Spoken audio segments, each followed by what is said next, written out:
Gamble, IBM, and General Electric. And I said, what makes this companies succeed? What is it? And so I started looking into their salespeople, and what I began to notice specifically with Procter & Gamble. And I don't know what you might know about these companies, but let me share some insights with you I think you'll find pretty fascinating. Procter & Gamble's training is more sensitive and secretive than the Coke formula. Yeah. Now let me tell you what I mean by that. You actually have to sign a secrecy agreement when you go through their training. And the reason they do that is because they believe, much the way I believe, that change occurs from the inside out. How many of you agree with that? Okay. So what they began to do is take a look, what if we focus our attention on people's behavior, because product knowledge is not our key to success. But you will find out almost all of your life what you have been trained on is product knowledge, product knowledge, product knowledge, product knowledge, or product knowledge. Yes or yes? All the time, incessantly, right? So I took a look at this and said, well, that's not what makes people successful. As a matter of fact, if you look around, you will find many salespeople, and at least my 35 plus years of research indicates to me, many times the most successful people are the people who are a little less highly educated than others. Did you know that? Yeah.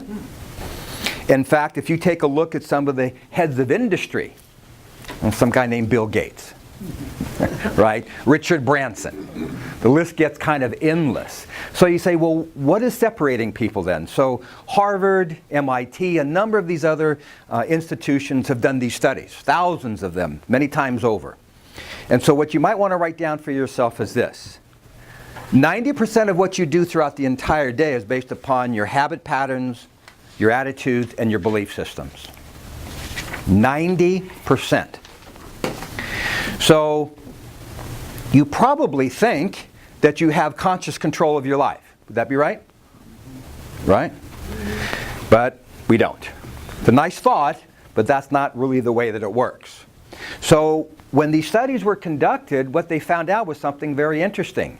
Most people many times will say, well, I'm not as successful as my counterpart because they have more education than me.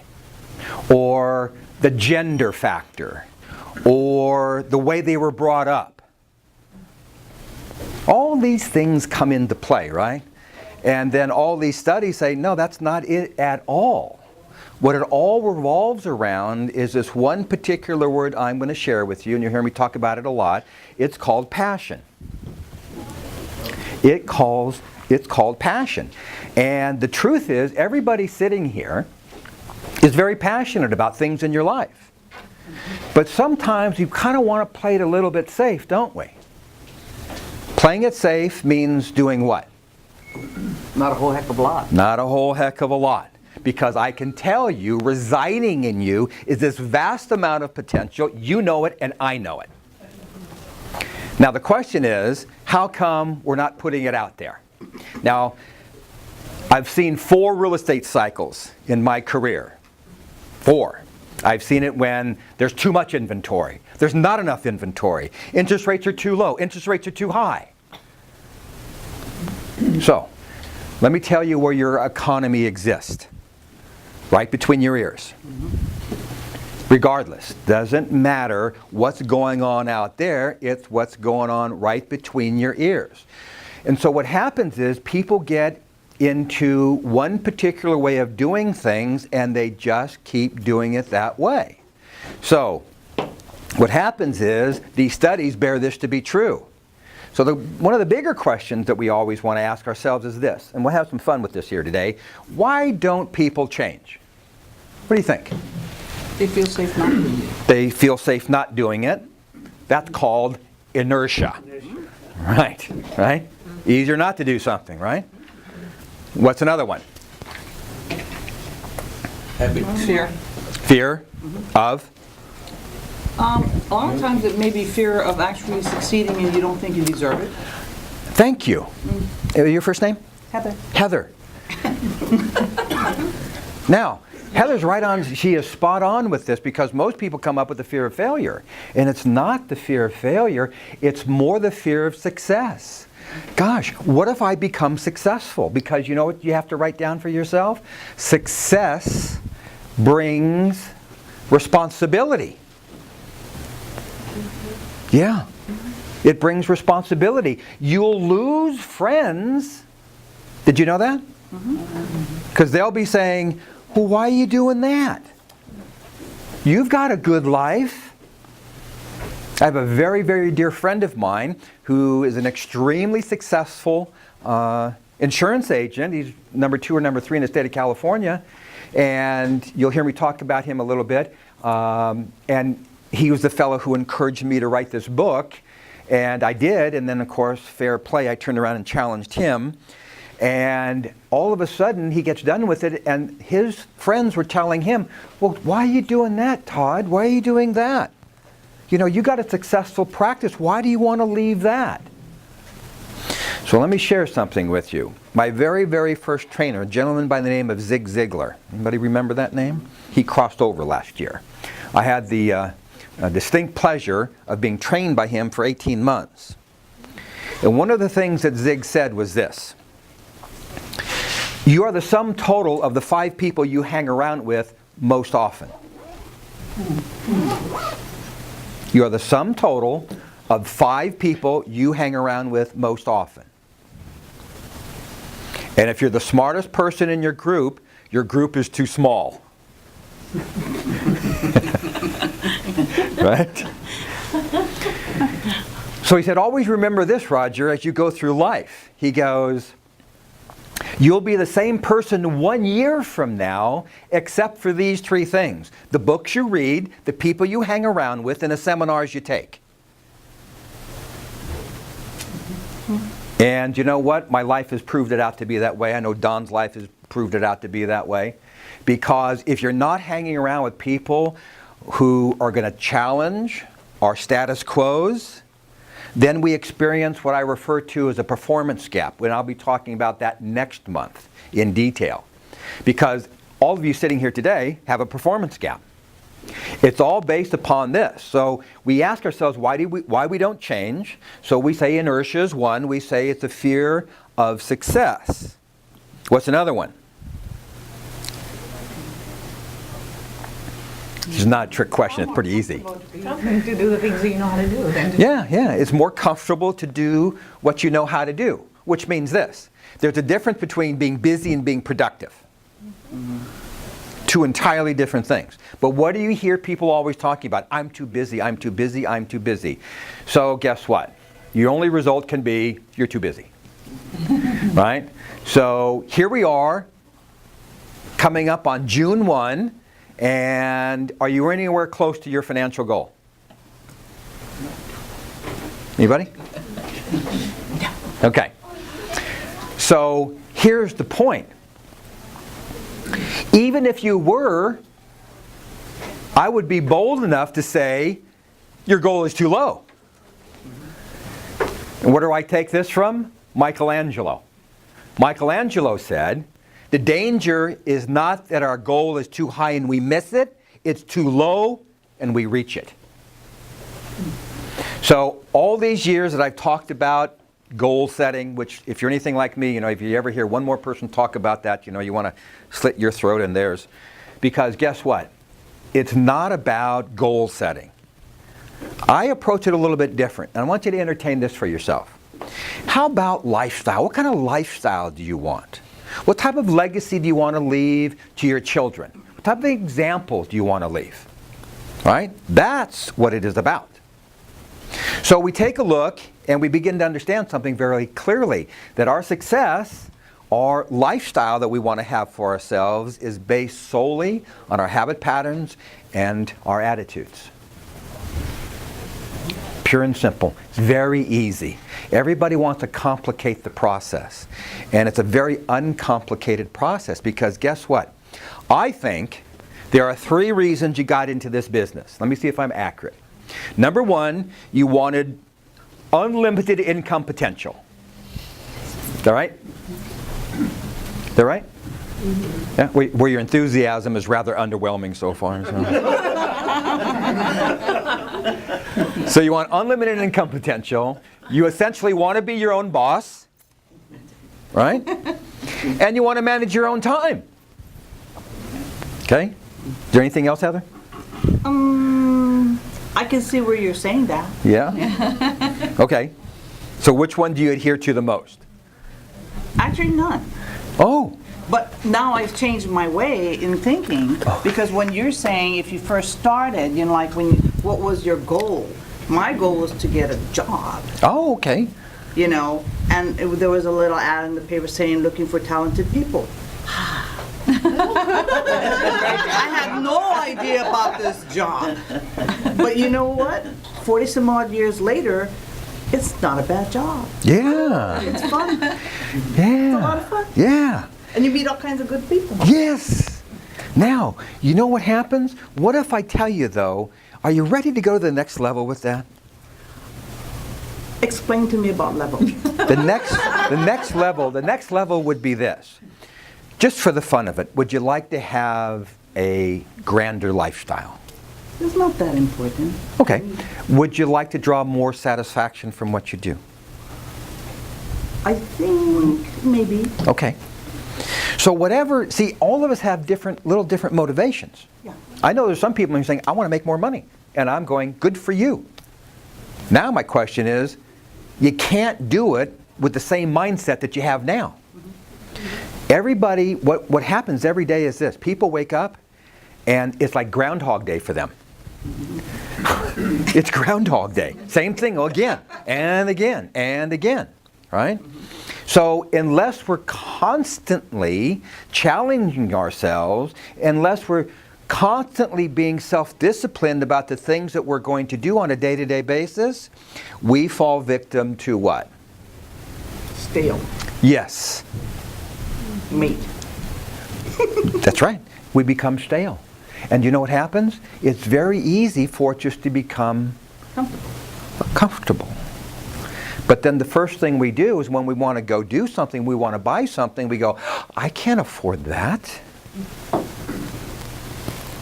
All right? When I get the money, which for most people is the 23rd Psalm of their life. You know, when I get enough time, when I get enough money, when I get this, when I get that, well, when is that going to happen? It's like saying, well, when I get this, I'll be happy. Well, does that mean you're going to be sad until that happens? Because that's what happens with people. It's very very unconsciously. You see, what you want to understand is that you have a built-in blueprint in your head financially. It's already there. And how do people arrive at this blueprint, do you think?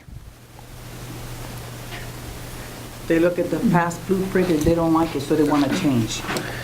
They look at the past blueprint, it dictates their lifestyle, and they fall victim to the outside circumstances of all the news that you hear about what's going on in the market. And before you know it, you start believing there isn't enough listings. Well, my challenge to you is, why aren't you out there telling people now's the very best time on the planet for you to list your property?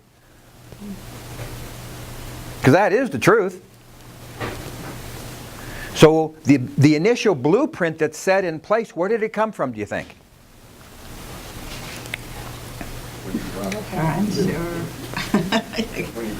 When you grew up. You looked at mom and dad, and that environment started to dictate what type of lifestyle you're going to have very, very unconsciously. So all of a sudden what happens is we grow up thinking there isn't enough because of things like this. You know those times you go and ask your mom or dad for money? And what would they say? Well, that was a silly thing to even think. Yeah. So, Right? They say, no, can't afford it. There isn't enough of it. Do you think I'm the Bank of America? Do you think I'm from the Rockefellers? So the message being sent is what? You come and ask for more. Yeah.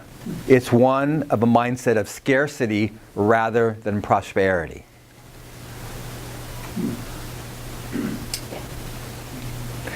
You think that dictates your life today? Absolutely it does. Very, very unwittingly. Because most people, this is what they will do.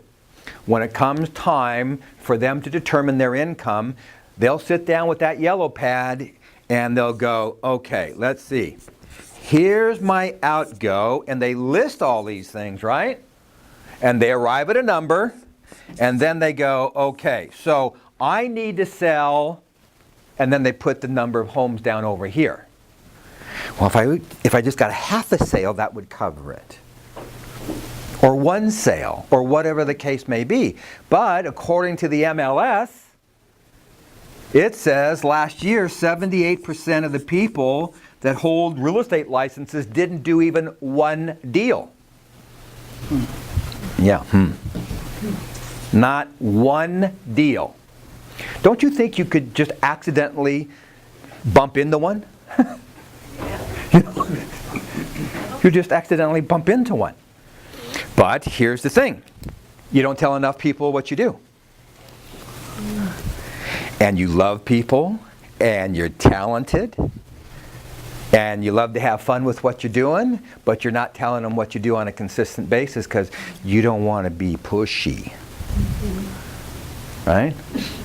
You don't want to be pushy. Well, who said telling people what you do is about pushing anybody anywhere? Or are you actually offering opportunities for people to buy or sell? See? So all of a sudden, we take a look, and all of a sudden you see how ingrained this is, don't you? It's already set down here in stone. There's not anybody here at one time or another that didn't sit down and you said, this is what my ACO is, so this is what I got to do. Then you go home and you tell your spouse, God, it's a tough market out there. And they're browbeating you, saying, hey, come on, let's get some money coming in here, okay? Yeah, but you don't understand, honey, it's tough out there. God forbid your spouse would sit you down and say, let me see your daily planner. Let me see what you've been doing for the day. You go, what? Daily what? Daily planner? What's that? Where's your action list? What are the things you're accomplishing today? No. So let me tell you what. 78% of the people didn't do one deal. And the top producers are excited about it. Why are they excited about it? More for them. More for them. The spoils go to who? The victors. Those out there doing always get more. It's as simple as that. It is a law of prosperity. It works for all of us. The question always becomes, do I adapt myself to the situation, or do I want to keep fighting it? So how to become the victor? How do you become the victor? Yeah. Okay. Great question. Number one, you got to train your mind to do it first. Mm-hmm. Just like take any top performing athlete. Do they have coaches? Yes. Mm-hmm. Why? Because Accountability. Accountability? and push them to do more than they think they can do. Okay, let me tell you something about pushing. I have never pushed anybody in my life, nor will I ever push anybody. Because you know what will happen? You'll dig your heels in every time. However, I'll outreach my hand to you and say, come on, and I'll pull you with me. And you're going to pull back. You'll pull back, but I'm going to go, you're coming. So that's his coaching. So that's the biggest thing. So you take a look at any athlete, and they don't have one coach, they have several. And this morphed over into the business world. See? So all of a sudden now, you find for many years, almost every CEO that I've ever had the ability to speak with and talk to and do trainings with, they all have coaches. Some of them I've coached a lot. And right on down the line. You know, Don and I go back 25 years, and that's what he does with me. We do it on a weekly basis. Well, and accountability is one thing, but you see, you mention the word accountability, and everybody wants to run in the opposite direction as fast as they can. Because you don't want to be accountable. Right? But think about this. Think about this for a moment. I want you to write down accountability because I'm going to give you a new definition for it. It is your competitive advantage. Accountability is your competitive advantage. That shifts everything, doesn't it? Well, how is it my competitive advantage? Anybody have an idea? What is your first name? Maria. Maria? Why is it a competitive advantage? Because basically when one is weak, the other is strong, so they kind of help each other with that. I guess, you know, when there's two people gathering and sharing their goals and setting, then you have that setting where there's two people there actually. So why doesn't it work in companies, do you think? It doesn't work in companies? Yeah. They did this years ago. Let me tell you why it failed miserably. Because we're friends. And we work in the same office. And somebody mentions accountability and we go, you know what? That's a great idea. Let's do it. And we go, yes. Let's meet here tomorrow morning at 8 o'clock. We'll have a 20-minute brainstorming session. We're going to hold each other accountable on what we're going to do. 5 minutes to 8. Roger, I can't make it. Yep. Sound somewhat familiar? Oh, yeah. Except when I do strategic coaching with people, you know better to do that. Because that's not the way that it works. So my job with people always is to see potential in you and bring you to the occasion. Bring your talents to the occasion. But if someone's not holding you accountable, it won't happen. I can guarantee you that. The only thing you got to do is take a look at your past experiences. And I would not think of not having a coach personally. You ever heard of the name Jack Canfield? Anybody? Geez, he's only sold about 500 million books, you know. Chicken soup for the soul. Oh yeah, chicken soup for the soul. So you're going to get, you saw on the flyer this book. Okay, you're going to get this here today. I wrote a book. Jack Canfield is personally endorsing it. I wrote this in 13 months, start to finish, got it published. So go ahead and tell me what can't be done. I didn't know anybody. In fact, all the people that I knew, so I did this two ways. You do a double-blind study, is that right? So I went to acquaintances, I said, I'm going to write a book. And they go, really? You're not an author. You're not a writer. Do you think anybody's going to buy it? Is it going to be one of those kind of self-help books or something like that? Isn't the market have enough of those things? That's what I was getting. Except for my inner circle people went, Roger, what can I do to help you? Huh? Big difference, isn't there? And so don't tell me you have to have a lot of product knowledge, because I knew nothing about being a writer, being an author, how to get it published, nothing. But I was driven and passionate enough to get it done. So I'm going to tell you, residing in each one of you sitting here today, the mere fact that you showed up tells me something. You want to grow and you want to learn. You want to be in an environment that will bring out the very best in you. So I wrote this book called Dream Big, I Dare You. Better yet, I Double Dare You. Makes you smile, doesn't it? What does it remind you of, Maria?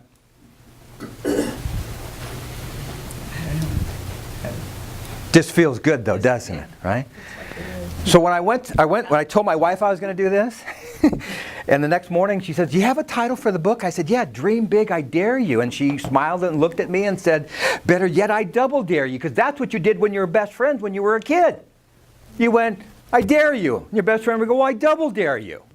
Is that right? Exactly. And that's what everybody identifies with. That's what everybody identifies with. Because you got to think of something here. Big dreams and small dreams take the same amount of energy. Why not dream big? Yeah. See? So how do we get there, though? How are we going to do that? So let me give you an idea on your handout here. Let's go to page 1. So, I'm sorry, on the cover page it says, where are you going and what do you want? Where are you going and you don't get one?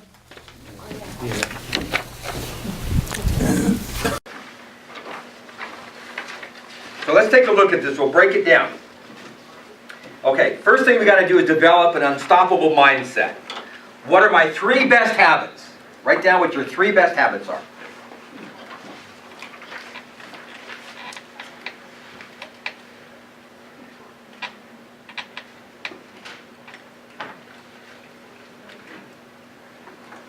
We need an extra pen?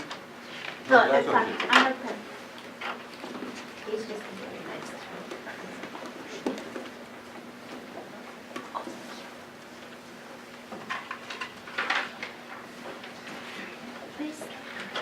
What are your 3 best habits?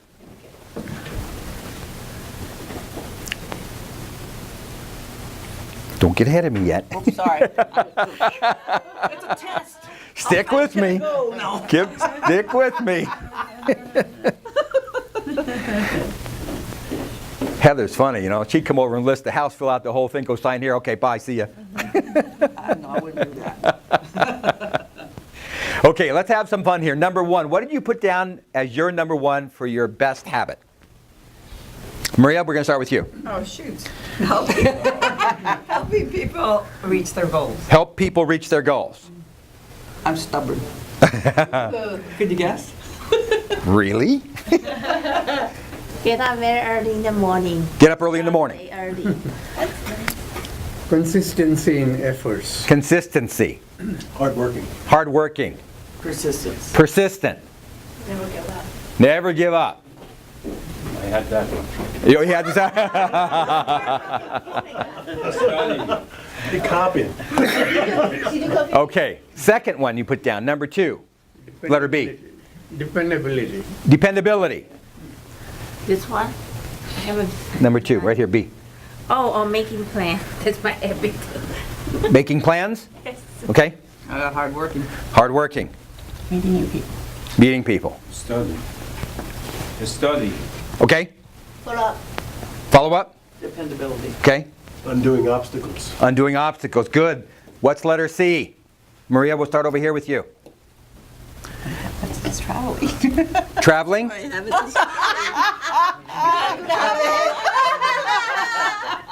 She does. It's good. To go at any minute. Pack her bag. Heather? Honest. Honest? Always help. Always help people. Always help people. Patience. Patience. Develop an organized approach to something. Adaptability. Okay. Proactive. Proactive. Practice? Proactive. Oh, proactive. Okay. Helping my clients. Helping your clients. So here's what I want you to kind of take a look at. What would it be like if you were bringing more energy to all those things you wrote down every day? See, I'm going to tell you something. You take these things you wrote down for granted. Imagine what it would be like putting all the energy into the 3 things you just put down, and you have more than 3. So let me give you an example about it, because when we go down to number 2, it says, what are my 3 habits that need most improving? Okay? So, we'll start over here today. I haven't written down yet. Nothing written down? Okay, Heather, I know you got something down there already. I got consistency. I need to be more consistent. Okay, more consistency. Okay. Time management. Yeah. Anyone else? Procrastinating. Yeah, time management issue again. Right? I'd say the same too. Waking up early? To wake up early. Patience. Patience? Yeah. So you're saying really impatience?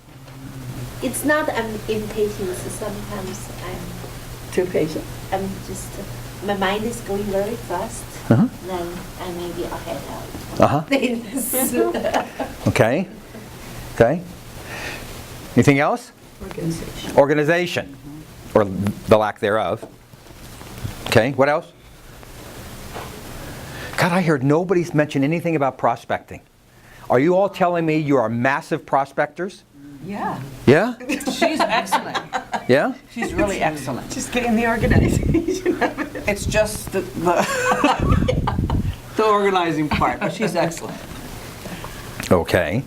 Prospecting should be the number one, right? What? It should be the number one, right? Do you think? Yes, of course. You got to understand something about prospecting. Write this down. You know, if you need to cut your finger and do it in blood, do it. Yeah. Prospecting is a lifeblood to what you do. Yeah. You should never not be without a client, ever. And I'm going to tell you something right now. Some of you have clients that you need to let go of. You need to fire them. They're wasting your time. But you're holding on to them because why? Because we don't do prospecting. Thank you. You'd rather have Yes. Now, That should be my number one, yes. Because everything else I'm thinking about I needed to improve. Actually, it's because I didn't do well on that one. That's why. okay. You know, Yeah. patience is because, you know, that's not the right person, right? Well, you know, there's. Let me give you an idea here. I work with a lot of offices, right? And a couple of months ago, I went out and I was speaking with the owner of the company, and I was into it for about 10 minutes, and I just said, you know, I stood up and I extended my hand. I said, "Thank you very much for your time." And he goes, "What do you mean?" I said, "We're nowhere near being on the same page." And so I understand something, that if this is your mindset, this is the mindset your agents are going to have. And I just don't think we're a good match. And he was absolutely stunned that I said this. He says, "You mean you won't come in and talk?" I said, "Exactly."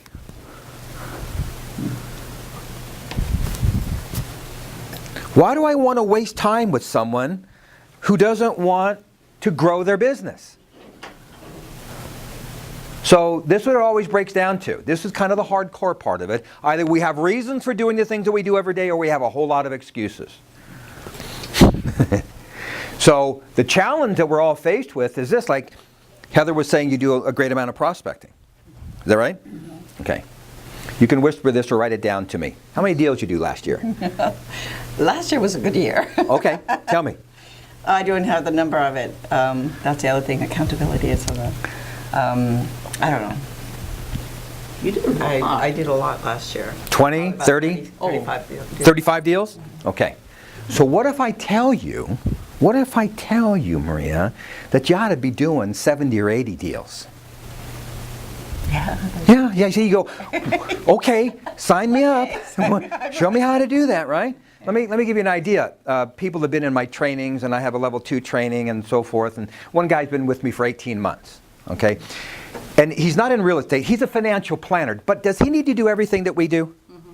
Got to do everything. He's got to do presentations, he's got to do this, he's got to do that, he's got to follow up, everything that we do. Because in essence, whether people believe this or not, I don't care what your vocational title is, you're a salesperson. Yes or yes? Yeah.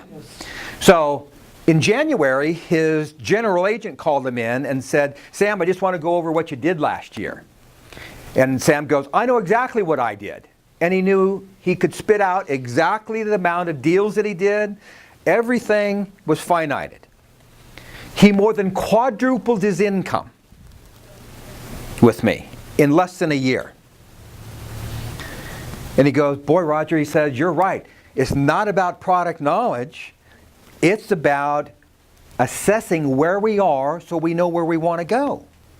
Because if we don't change the way we first think about something, we can't change." So I said, one of the things you got to do, Sam, in order for your income to dramatically rise, you need to hire an assistant.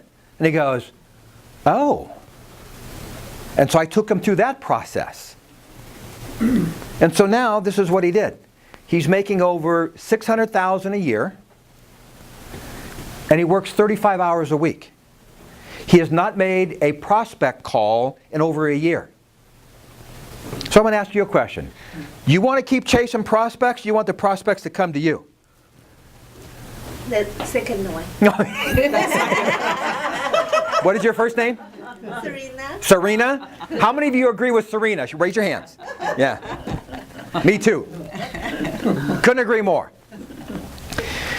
But this is what happens. This is what happens. Here's the reality. If you have not, let me ask you the question. This is a better question. What is the purpose of prospecting? Are you asking me? Anybody? Do you feel guilty? You're looking at me. I'm looking. I know you're going to go, Mom, he's looking at me. So, what is the purpose of prospecting? Anyone? Get your name out there and tell them what you do so that you can get clients.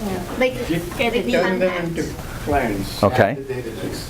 Okay. Turn them Yeah. into business. So you hear what he said? Yeah, add to the database. All of you missed the target. Think about this. Now remember I said you could double your income, right? You should be doing 70 plus deals because you prospect for one reason and one reason only. Add to your money list. Build your database. Because I'm going to tell you something. I don't know how many years you've been in the business, but I'm going to tell you something. If you're not building your database every January 1, you start off as a brand new agent in the business.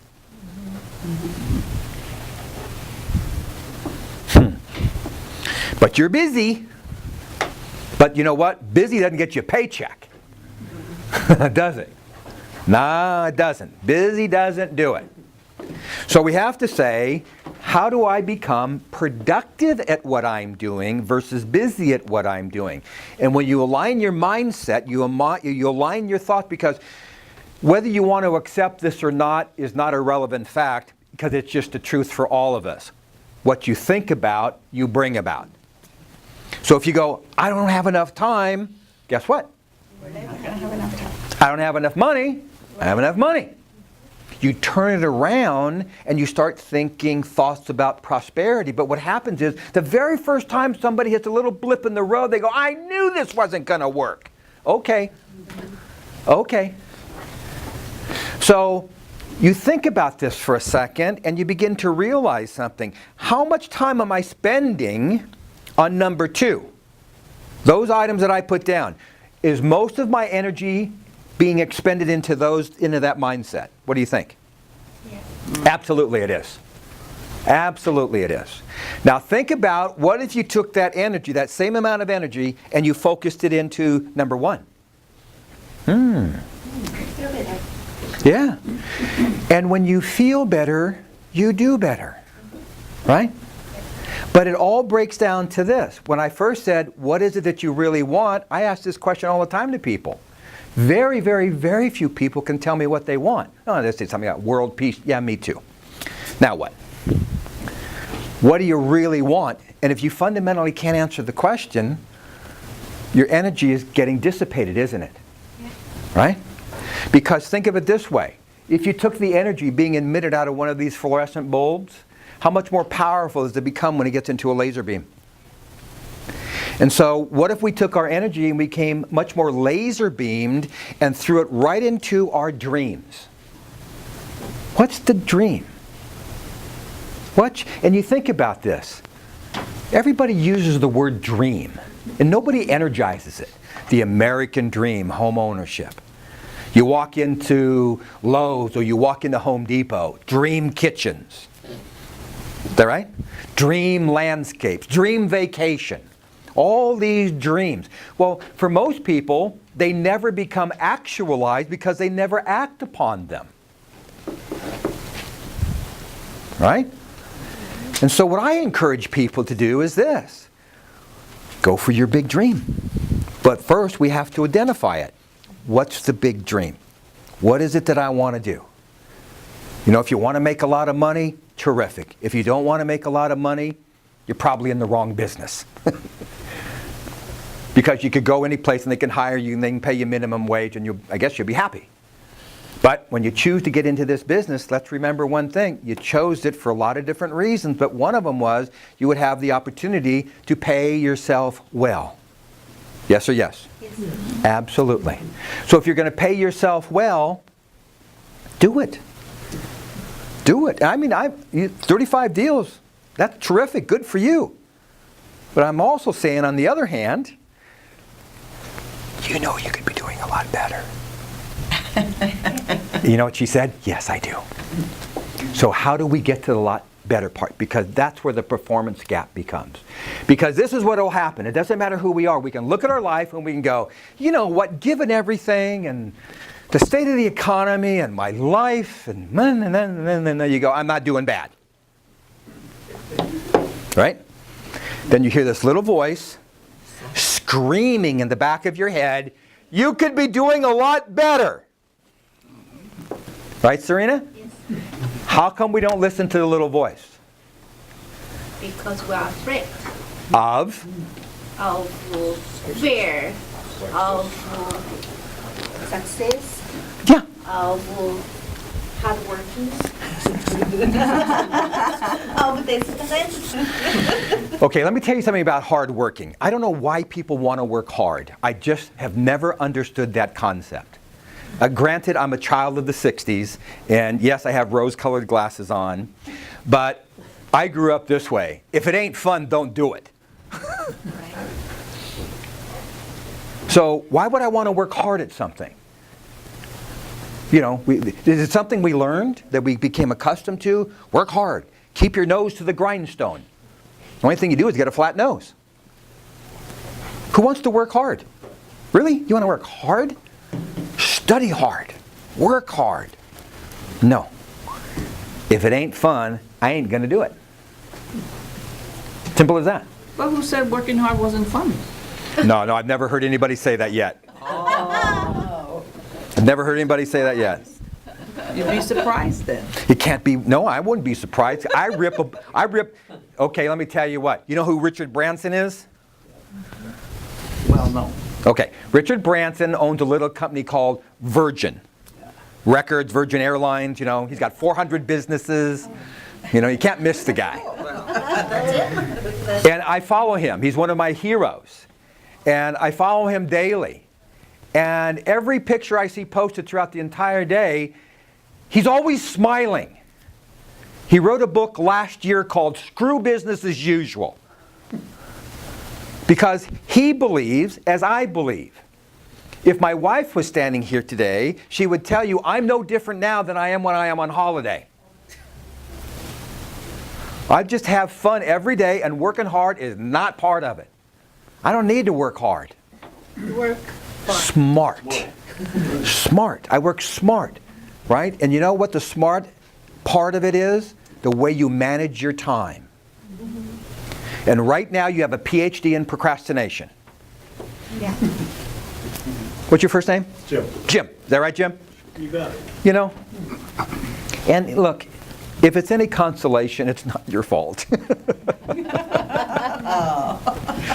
Because, let me give you an idea about this.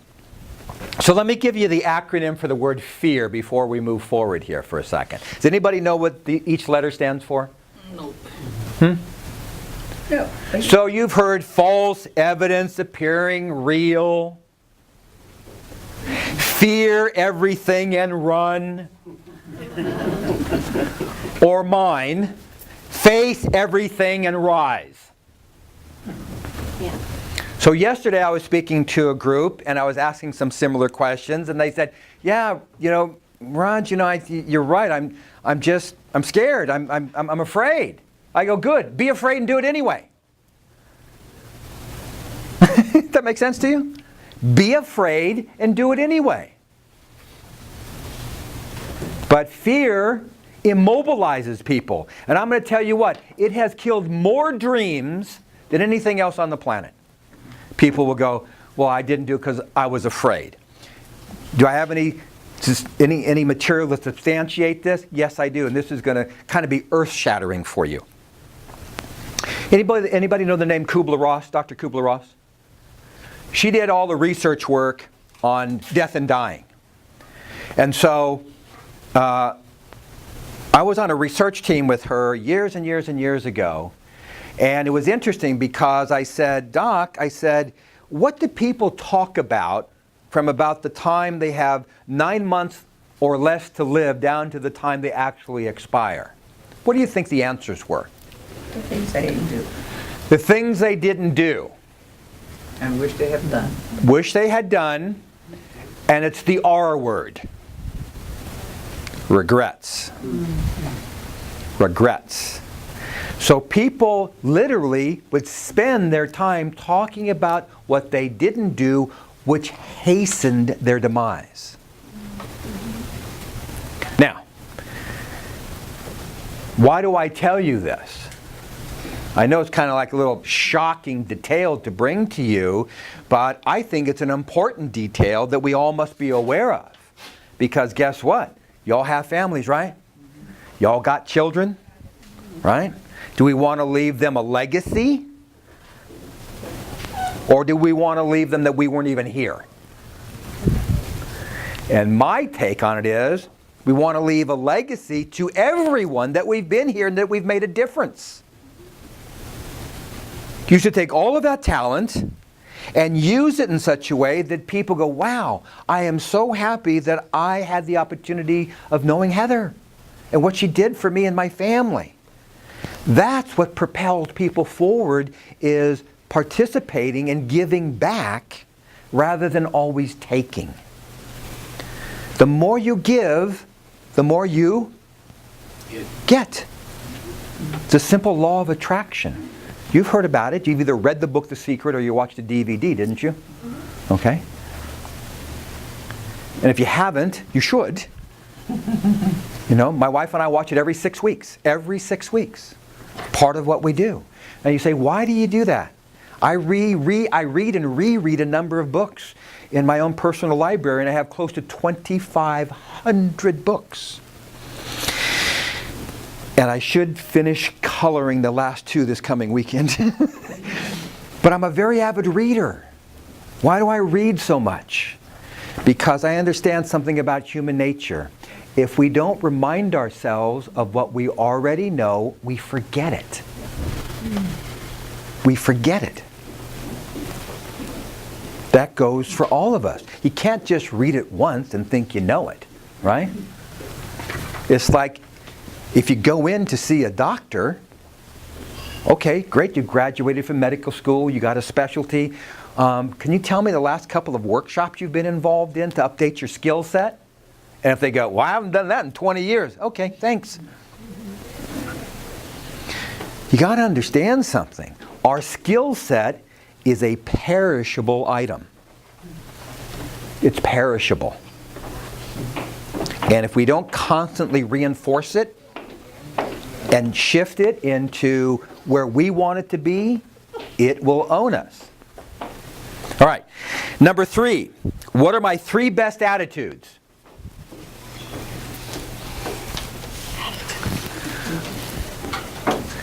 What are my 3 best attitudes?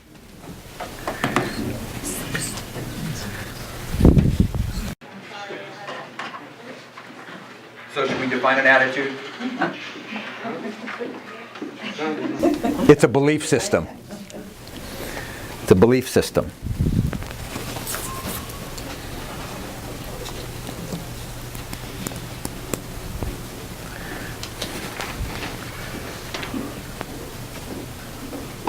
You already got them down, Jim? Mm-hmm. Good. Number 1, please. A. Oh, well, look on the bright side of things. Yeah. Figure out. So Don't let something get you down. be eternally optimistic. Okay? All right, how about a letter B, anyone? Maria? I have positive too. Positive, that's great, yeah.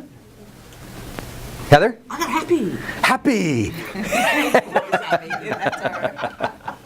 Okay? And these are things that we need to do all day long. All day long. Okay? Because if we don't do it, what happens? Bum yourself out. You do bum yourself out. You know, it's like, well, that's no good. So, how many times, and it's important to ask this question, how many times does someone do something or say something that kind of derails you off of those things you wrote down?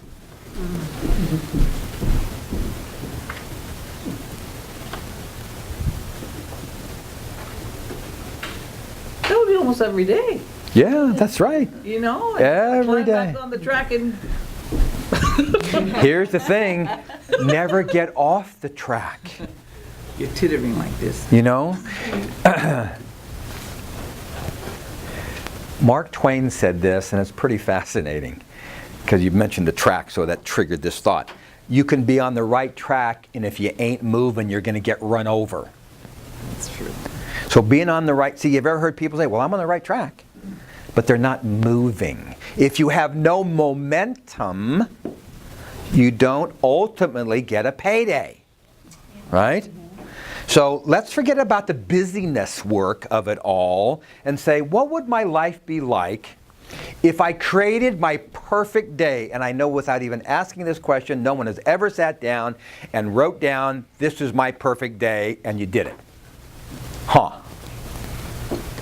You just kind of went, well, it's Groundhog Day.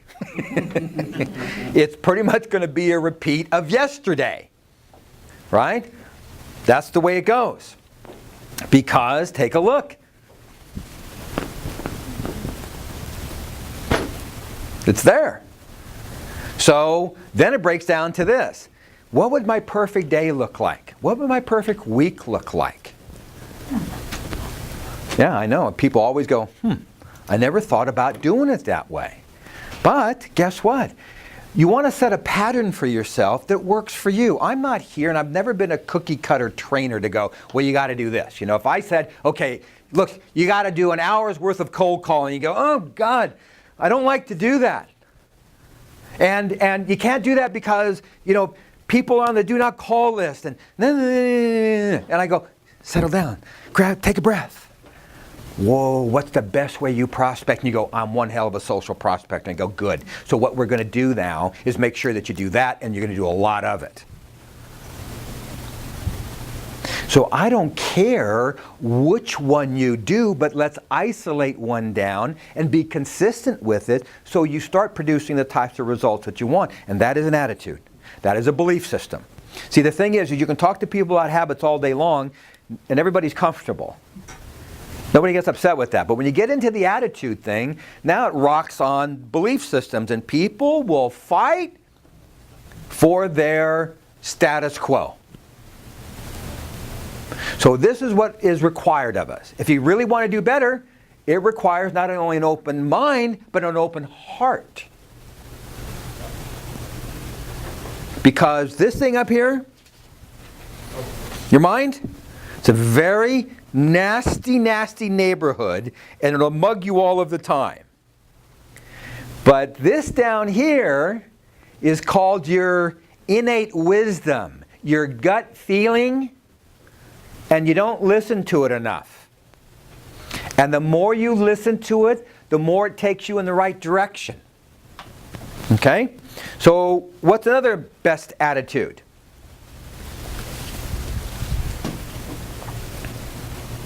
Oh, you mean it's number B?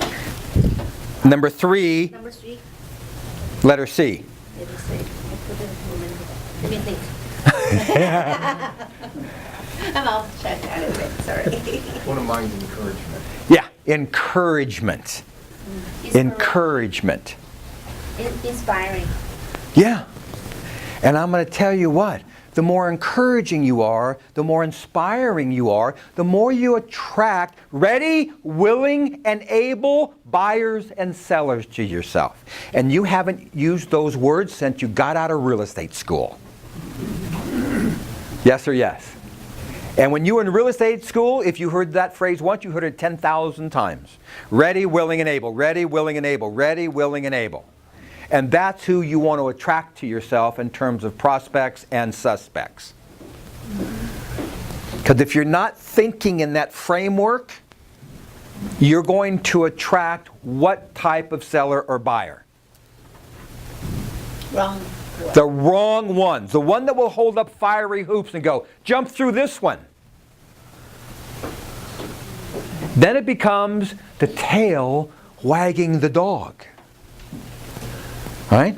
And everyone sitting here today has gotten into a transaction that you know you shouldn't have gotten into, and then you curse yourself until it either falls apart, TFTs, or maybe you're lucky enough to have it closed. Yes or yes?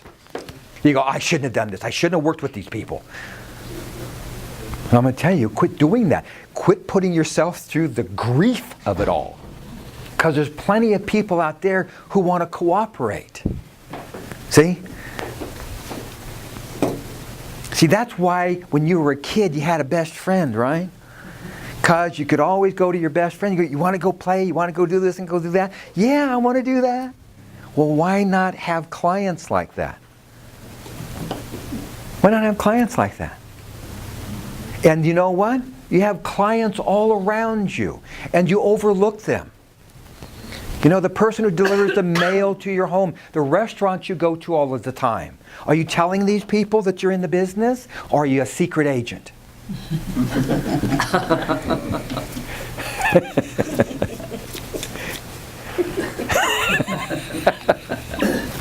Because I don't see anybody with their name tags on here, so you're all secret agents. Okay? Name tag. Where is that? You can't find that sucker. I was looking for it. Where'd it go? I don't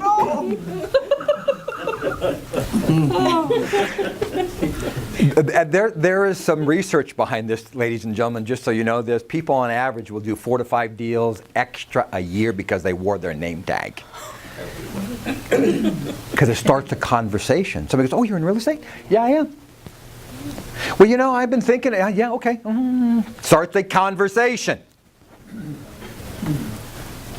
But if you don't have your name tag on, nobody knows who you are, right? So, it is voluntarily mandatory for you to wear your name tag every day. Okay? And you don't have one name tag, you have 5. So you're always with one. Put an extra one in your purse, so you always know that it's there. Put an extra one in your car, so every place you go. But see, you haven't told your mail person about you're still in the real estate business. You go to restaurants, you forget telling people there that you're in the business. My wife, every time we go out eat someplace, she takes one of her business cards, she writes thank you on the back. Hands it to the server. And she's written deal after deal after deal because what? Builds the pipeline. Builds the pipeline. Same thing. Unless you just like starting all over every year.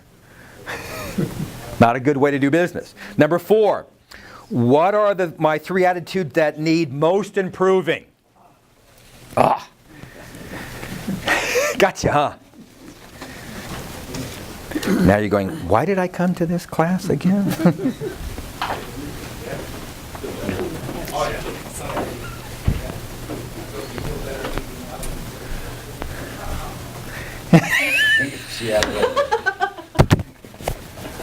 Better late than never.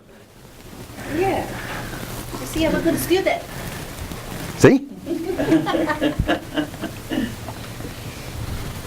So what did you write down? I wrote down first one, fear of failure. Fear of failure. Yeah. You think that's a big one for people? Yeah. Yeah, it's very encompassing with people. As a matter of fact, to show you how much of a creature of habit we are, let's take, for instance, a person is working at, the typical 9-to-5 job. Let's just say they're making $50,000 a year. So they want to make more money. They're kind of burned out on what they're doing, so they go into real estate. What do you think they'll make? 0. 5,000. 0. First year 0.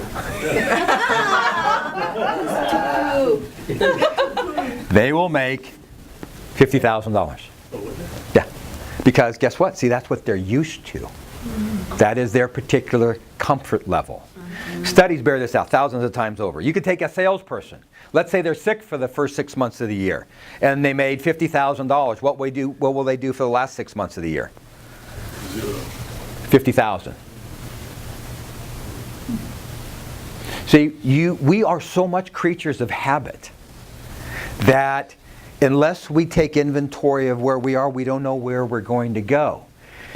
Socrates said the following: the unexamined life is not worth living. If I don't know where I am, how do I know where I want to go?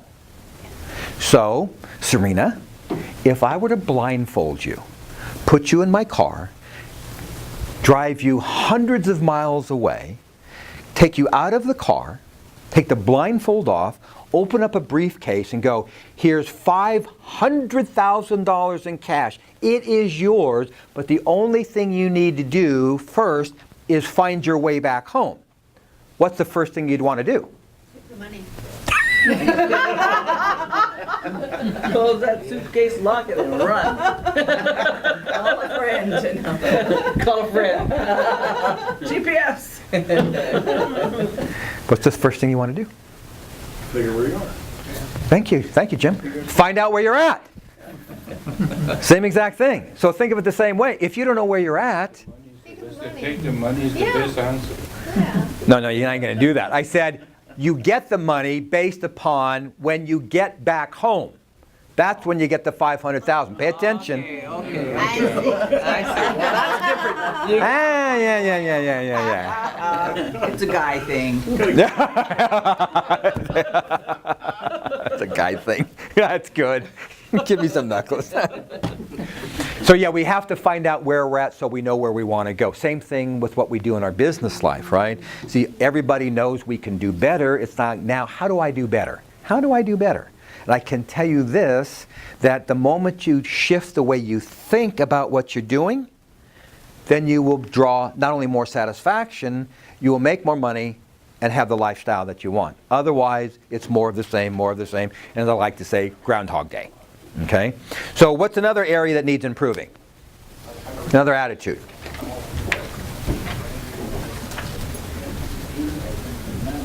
I have procrastination. Yeah. That's a big one. Yeah.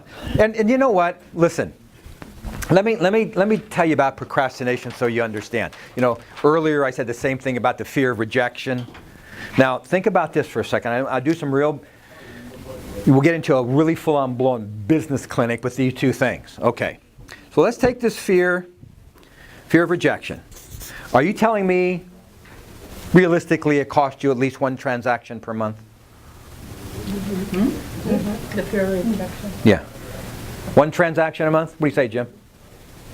Yeah, I guess so. Yeah? Yeah? Okay. So, fear of rejection, one transaction a month. And then the average commission, somebody throw a number at me just for the fun of it.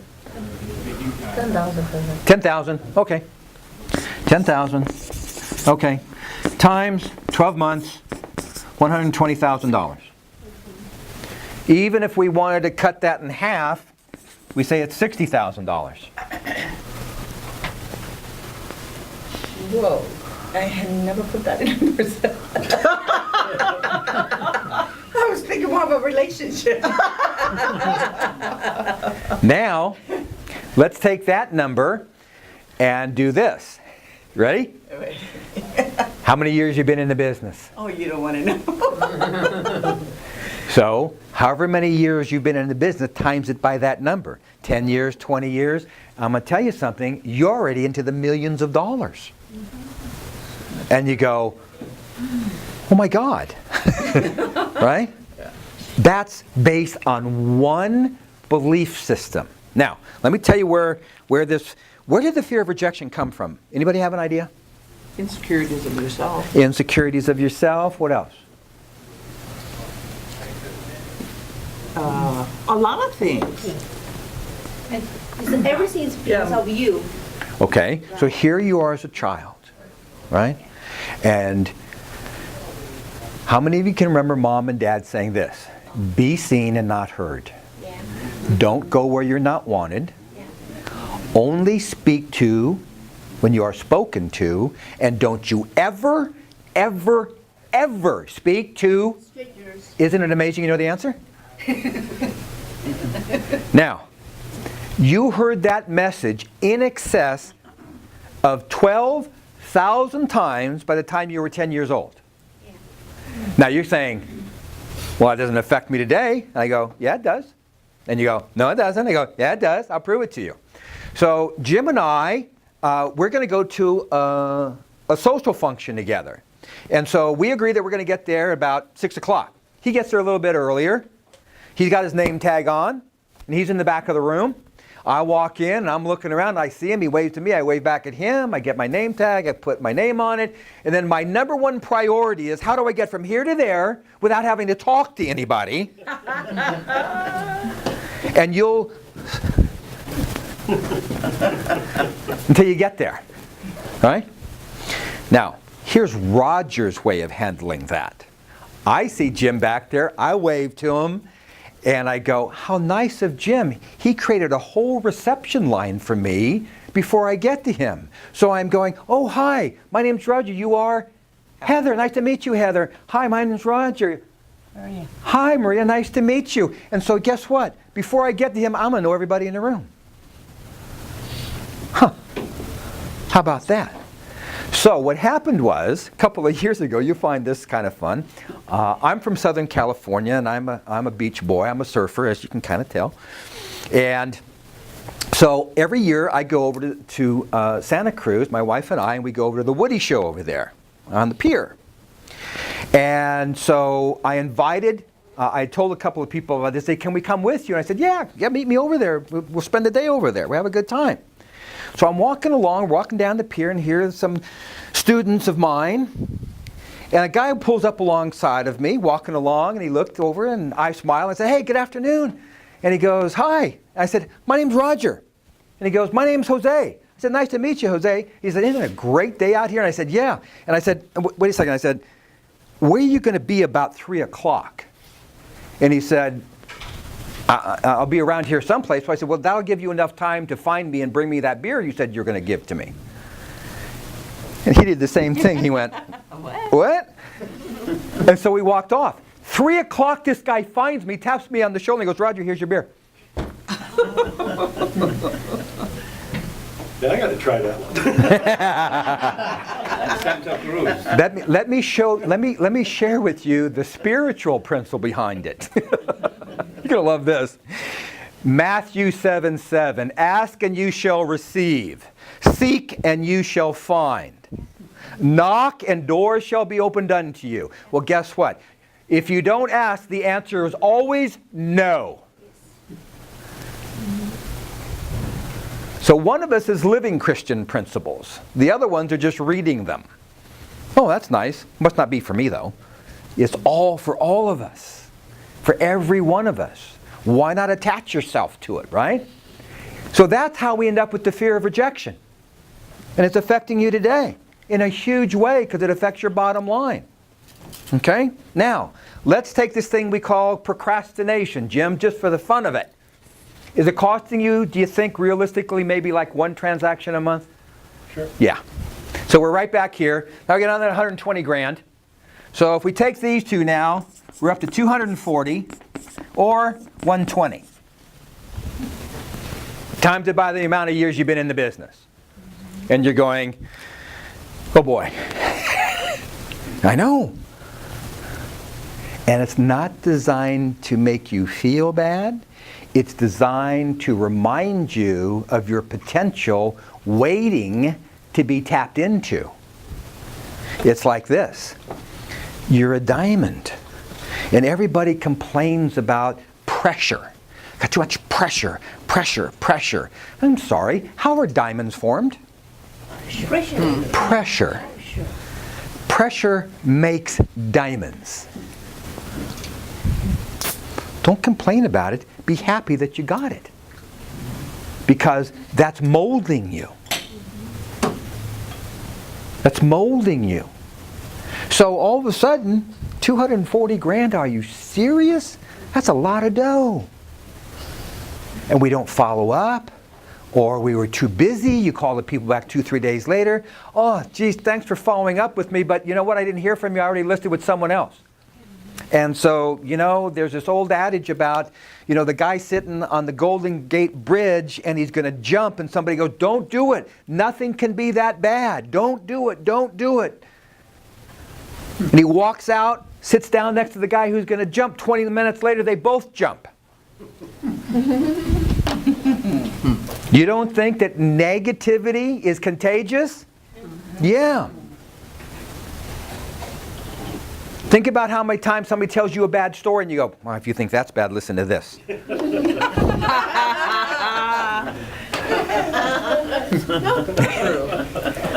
Honest to God, sometimes I feel like I got to wear garlic around my neck, you know, just ward off all the evil spirits and everything. You're like, are you kidding me?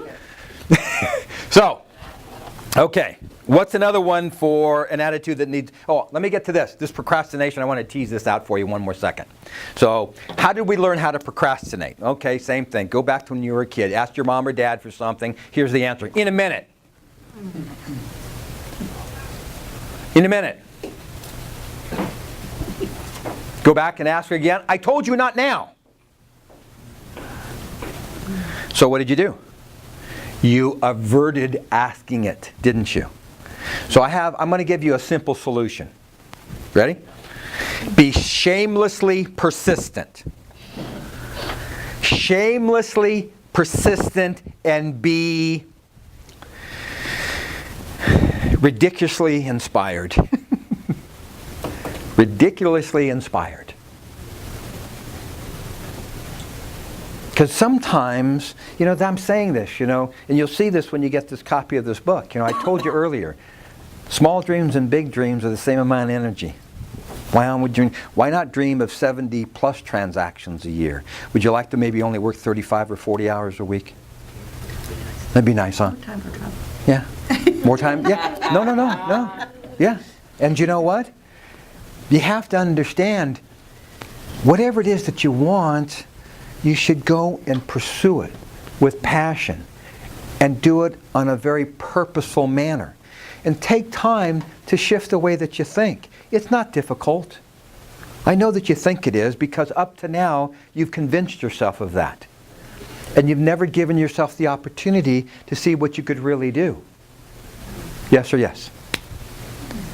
See? And I have people that started out and doing 10 transactions, they're doing 40 or 50. I've got people that are doing their 30, 35, 40, they're double and triple that. And it's not about becoming that, it's becoming who you really want to be. And I don't care what that is. It doesn't make any difference to me if when you fly on an airplane you want to fly coach or first class. I know the way I want to fly. I can tell you that it's not coach. I don't like staying in 3-star hotels. I like to stay in 5-star hotels. You can drive the red Pinto or the red Ferrari. Choose one. Right? Yeah. They both get there, but how do you want to get there? Well, me, I like to go in style. So what I'm saying is, think about these things. And it should never be based on good enough. Never based on good enough. What could I really do? What could I really have more fun at doing? Okay? What's one more thing on an attitude that needs improving? Have I sufficiently annoyed you yet? No, actually Good. you haven't. But in answer to that question, I wrote down that I need to be a little bit more patient with people and look on their best side because they don't understand Okay. the process. Yes. They just really don't understand it. I know. And I'm not a realtor, basically. I do mortgages, okay? Okay. Same thing. Same Okay, thing. but they don't understand why they can't get the best rate when they've got a 560 credit score, a bankruptcy, and this, that. They just don't understand.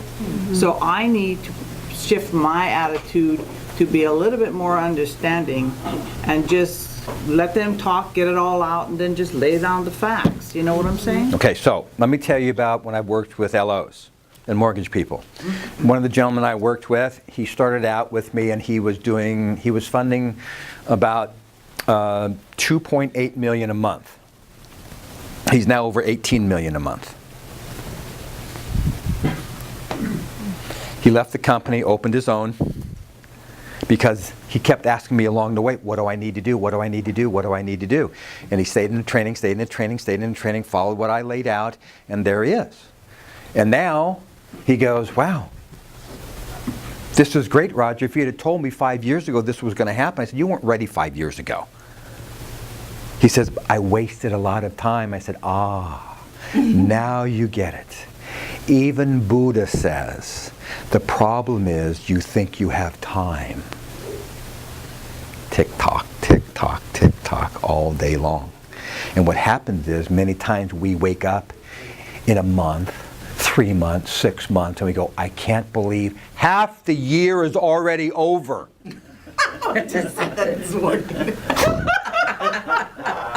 Surprise, surprise. Right? Right? So, okay. You enjoying this so far? Yes, very much. Good, good. Okay. Number 5, managing time for results. Okay. What are my 5 top time wasters distractions? Checking emails. Checking emails. Read news.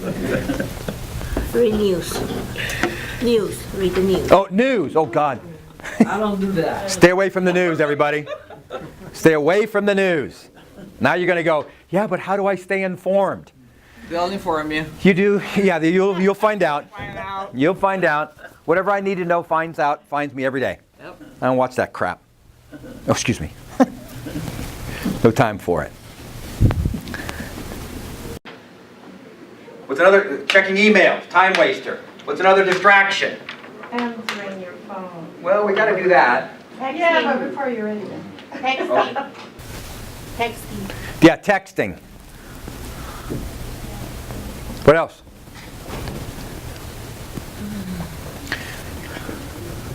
I'm going to tell you, because it hasn't come up.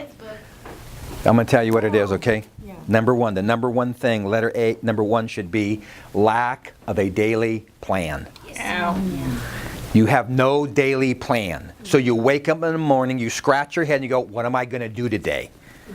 And then all of a sudden, and some lady not too long ago said, I'm putting out fires all day long. I said, funny, you don't look like a fireman to me. But if that's your mindset, what are you going to attract to you? Problems. Now, I'm wise enough to understand that all of our businesses have issues. And you act like you've never solved them before. Like it's something brand new. So people will tell you, I'm having thousands of new experiences weekly or monthly, and they're having the same experience 1,000 times. There isn't one problem that you have on your plate right now that you have not solved in the past. Yes or yes? Thousands of times over. But boy, when you get it, you go, oh my God, I can't believe this.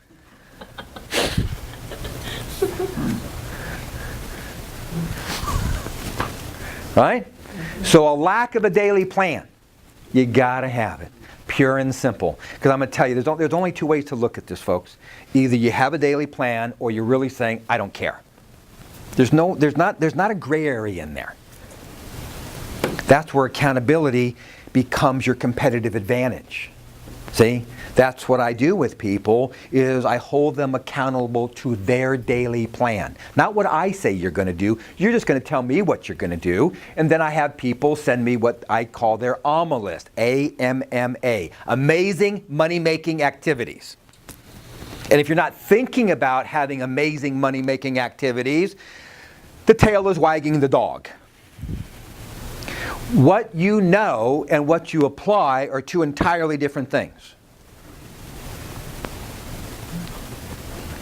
Some years ago, because of the mindset type of training that I do, I was invited to speak at Cedars-Sinai Hospital. And I was going to speak to 250 of the brightest men and women in the medical field. They had more designations and degrees following their names than, I mean, oh my God, you know. And so a friend of mine says, Roger, are you a little bit nervous? I said, a little, but that's my competitive edge. And so I do my 90-minute talk, and they all came up to me afterwards saying, where did you go to school? Were you at Harvard or Johns Hopkins or something? I go, no.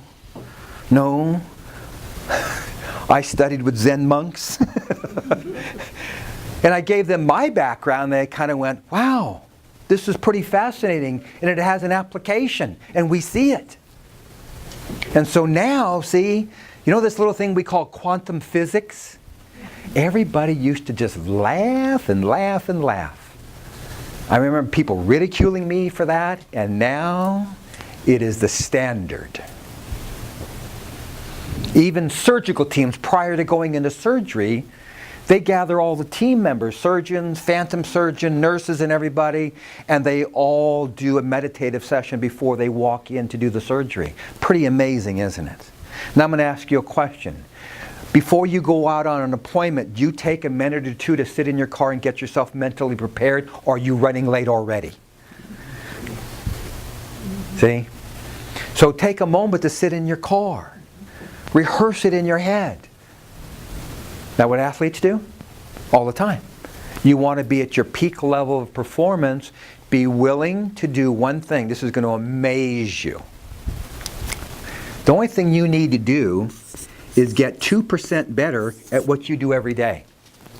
Now watch this. Can you do that? 2%. So 2% times 5 days. I know you're working more than 5 days.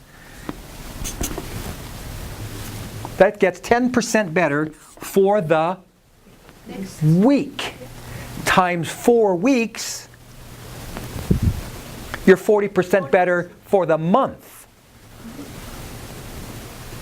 Now, if you walked in here and I first told you that, you got to get 40% better each month, you'd go, you would run. But when you break it down to a common denominator, and so what does 2% look like? Remember I was telling you about that guy who's a financial planner? You know what that ended up for him? At the end of his day, he spent 15 more minutes each day making prospect calls.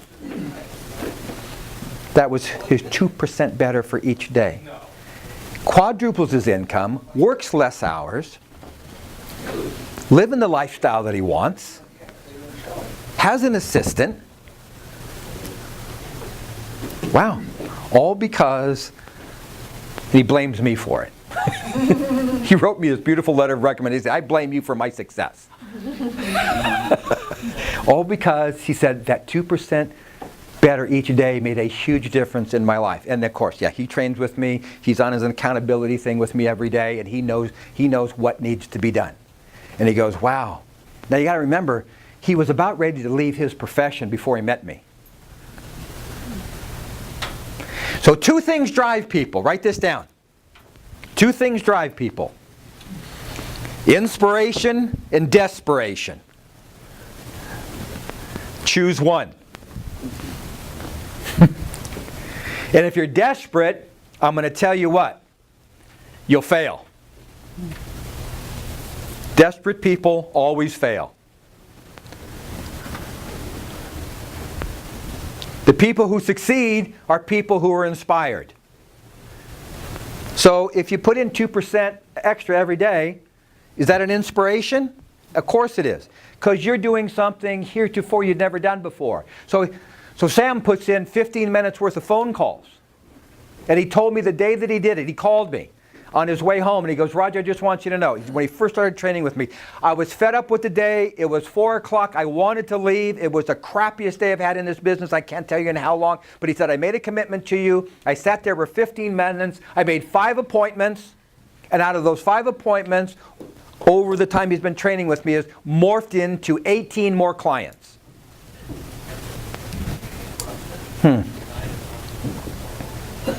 And he goes, thanks for showing me how to have fun with my business. Like I told you earlier, if it ain't fun, don't do it, right? So what's another distraction? Anybody? Other people's problems. Other people's problems, yes. Other people's problems. Let me share this with you. You are not the idiot whisperer. So this is the way people do this with problems. They love to come tell you about them, right? If you do the same thing, I want you to know something. 80% of the people you tell your problems to don't even care that you got them. The other 20% that listen are happy as hell that your problems are bigger than theirs. Right? So here's what I need you to do. You got to start saying no to people. You need to do the pushback with them. Somebody comes up to you, look, if they got some issues and they're a close friend and they want counsel and advice, I understand. That's a whole different story. But the people who come up and want to waste your time, just say, I'd love to hear more about what you have to say. I got to do something else right now. Do that. Discipline yourself enough to do that. I know you don't want to do it. You say, oh gosh, I don't want anybody not to like me. If they liked you, they wouldn't waste your time. If they respected you, they wouldn't waste your time. Right, Jim? Yeah. Okay? All right. Your daily personalized action plan, a system that repeatedly works for you. Number one thing, you have to have a plan every day. Write it down. You need to create an action plan every day. When do you do that? Thank you. The night before. Think and Grow Rich, huh?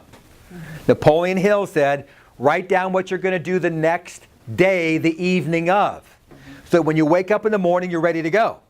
And you only need to write down 6 things that you're going to do.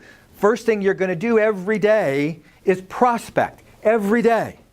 Build your pipeline. Second thing you're going to do is follow up on any calls you need to follow up on. What's the third thing you're going to do? Expect the very best for yourself every day. Expect it. This is the way it works. We all get what we expect to get. And Maria, I think that's phenomenal. You did 35 transactions. But you know and I know you could do 70 or better. And would you be happy with the additional income? Of course. Because you could travel more, right? Terry, tell me where you're going to go and I'll meet you there. Okay? What's another thing you got to do? What's a personalized action plan other than what I've mentioned to you? What do you got to do? Have fun at it. Have fun at it. Just have fun at it. Everybody always asks me, Roger, you're always smiling so much. Okay. Why is that? Because I said, I have this. You know what that is? My number one function with people is this: help other people evolve. That's what I do. I help other people evolve. Taking them to the next level of their performance. And I don't care what it is. Whether it's making money.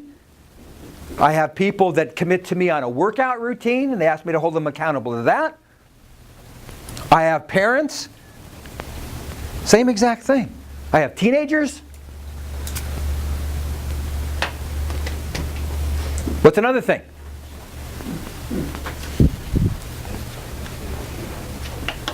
Get up early and get a good start.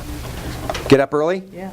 Get a good start? Yeah, because I get up at 5 and go to the gym. Yeah. And then I come back, take a shower, and then I'm... Perfect. Oh. And so what I always recommend is this. Always get up a half hour earlier than your competition.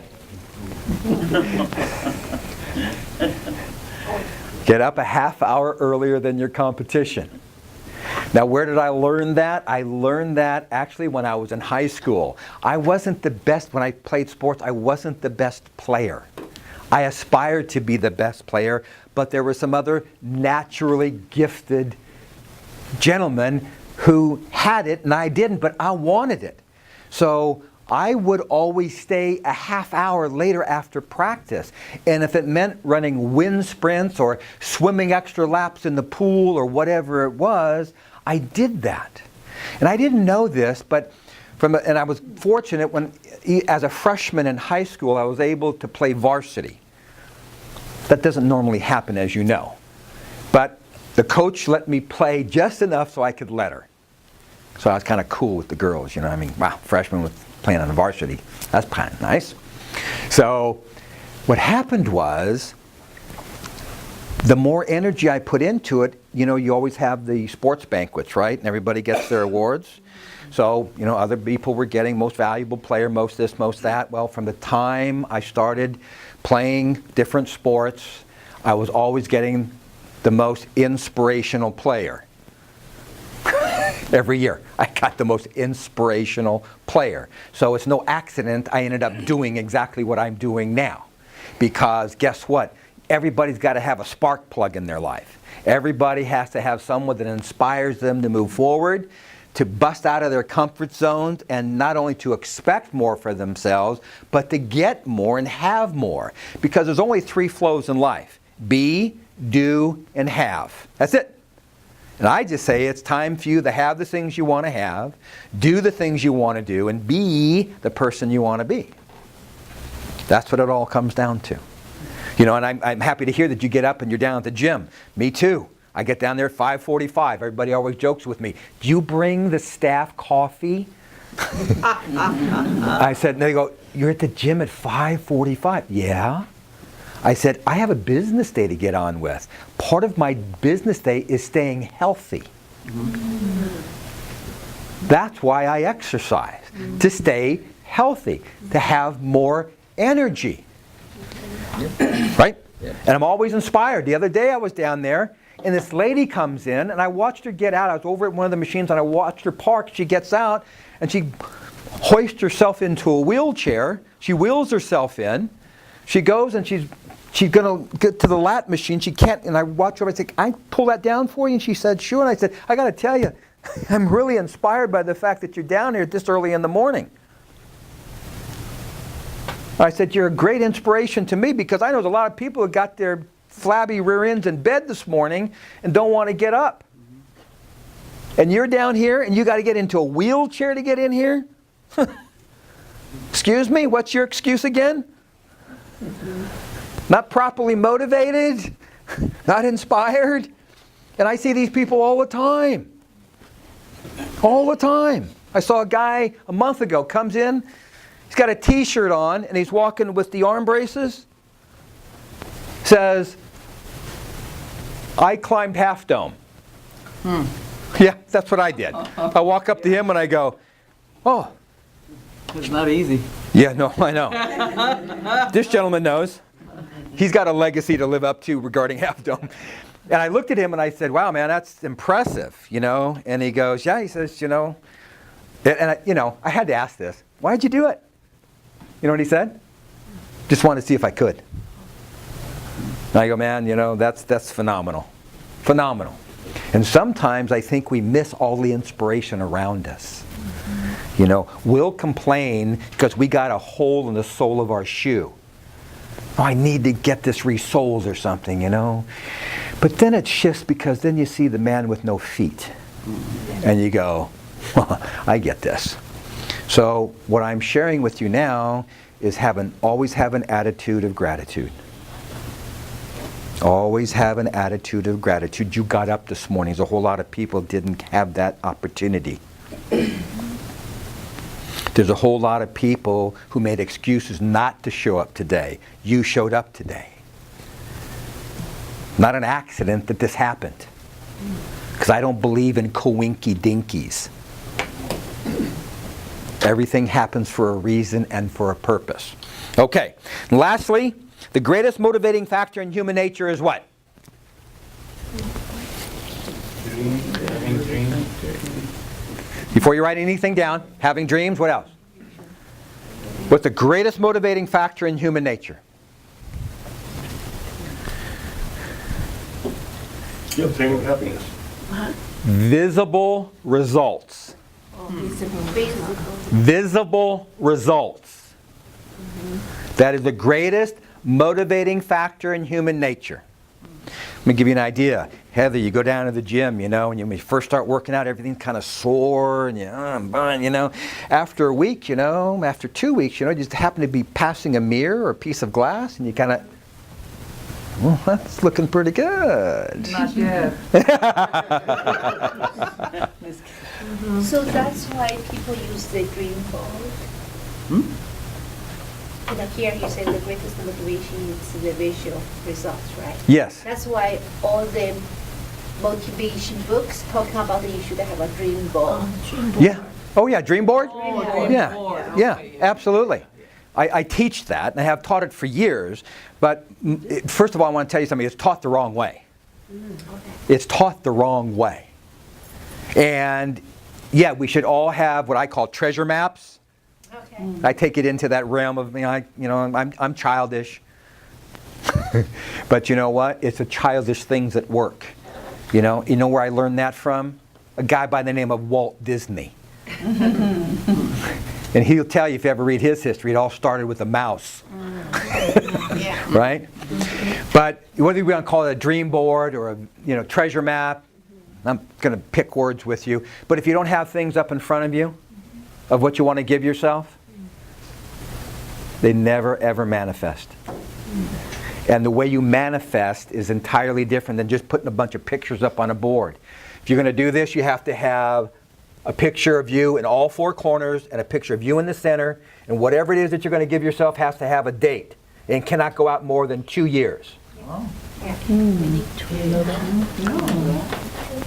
I've been doing this since 1976. I've kept every treasure map since then. So you complete them all? The dream come true? Yes, every one of them. It's ahead of the time or it's... Many ahead of time. Many ahead of time. If they're all easy ones, like eating at an Italian restaurant. Yeah, there was an easy one like Who pays for that? it was an easy one like I'm going to write a book. It was an easy one. I'm always setting goals, always a little beyond what I think I can do, because I understand something. I want to be able to stretch myself. You know, I understand what Michelangelo said. See, I'm not afraid of not hitting my goals. I'm more concerned and scared of attaining them. That's why I said them many times, way above what everybody said. Don knows this. When I opened my big mouth and said I was going to write a book, everybody, and I said I'll have it written, published in 13 months or sooner. And I know no one in the business. So. It was the law of attraction. It is. Your mind. No, it is. You put it in your mind and you believe it. Here's the secret. Look, you got to believe it. It has to be your goal. It has to be so firmly entrenched in you that you're not going to do anything to waver from it. And everybody has that sitting here today. Everyone. You know what I'm talking about. But we can't sit here and just talk about it, walk out of here and forget about it. It doesn't work that way. That's why Don invited you here, because do you think he's kind of a forward-looking company owner? Yeah, because he wants to see people do beyond what they think they can do. That's why we're aligned together. That's why we do this type of work together. So the greatest motivating factor in human nature is visible results. Serena, when is the best time to sell a house? When people get married, or you do the year? When's the best time to sell a house? Anytime. Today. Today. Right after you sold. Do you think he's trained with me? Right after you have sold one. Why? Because you believe yourself, you're happy, you are in the best Mindset, right? Yeah. You know what happens? That's called momentum. Yeah. You want to keep the momentum always moving forward. It's always based on visible results. When you're not doing anything, or you're doing busy things and you're going, nothing's happening, you're not happening. Right? You're not happening. Because there's other people out there that are apparently writing business all of the time. What are they doing? Oh, I know, they got lucky. They were just born into the right environment. Or did they just get up one day and show up? Woody Allen is one of my favorite entertainers. He wrote a movie called Annie Hall. And he says people live their life between two extremes, horrible and terrible. He also said 90% of our success is because we showed up. Right? Yeah, because you showed up. So show up. Dress up and show up. And have a good time. Okay, I'm going to take a couple of minutes. If you have any questions, go ahead, and now would be the time to ask them. Got any questions? Got it all, huh? Specifically, how's your training practice work? How do I do the training? Yeah, one-on-one and... Well, what I normally do before anybody's able to engage me in one-on-ones, they go through my standard training first, which is done on a group basis. And it's five training modules that are every 2 weeks, and they last about 2.5 hours each time we meet. And I take you through a process of how to develop the proper mindset so your business flourishes. Because without changing the mindset, there's not going to be a shift in anything. I developed an actual learning system that changes the mindset. And literally, I can tell you this, and it's a very bold statement, but it's proven itself out over the last 35 plus years, is that within the first 5 to 7 days after people start listening to my material, there are dramatic results in the way they think and their activity level in the just first 5 to 7 days. And it's not uncommon for, as Don was saying, it's not uncommon for people to more than double their income, because I operate off this principle. The only thing we're going to do is put it into a 2% bracket every day. And when you stay committed to that and are accountable for it, you reap the rewards. Do you have several people coaching with you, or you do it all? How do you do it? No, you get me. You get me. You get me. But I'll explain a little bit after we kind of finish here. So if you want to kind of hang around, I'll tell you about it and answer your questions about it, because Don here, as I told you, this is the book that I wrote, and you're getting an advanced reader's copy. An advanced reader's copy means this.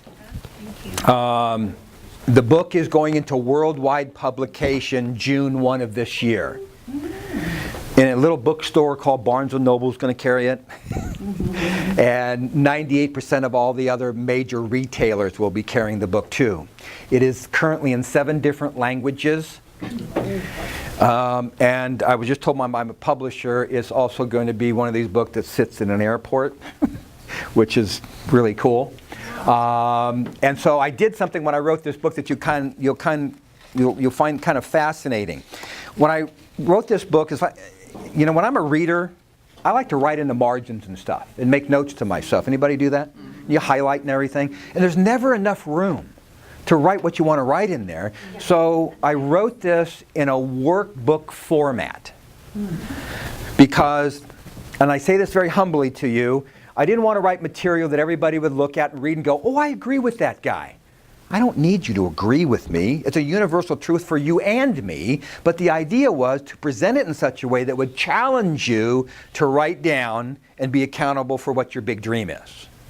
Plus, you couldn't give the book to somebody and go, here, read it, because it's all your personal stuff. Now, I just had the occasion for a gentleman who's the president of White Shirt Realtors back on the East Coast, if you've ever heard of them.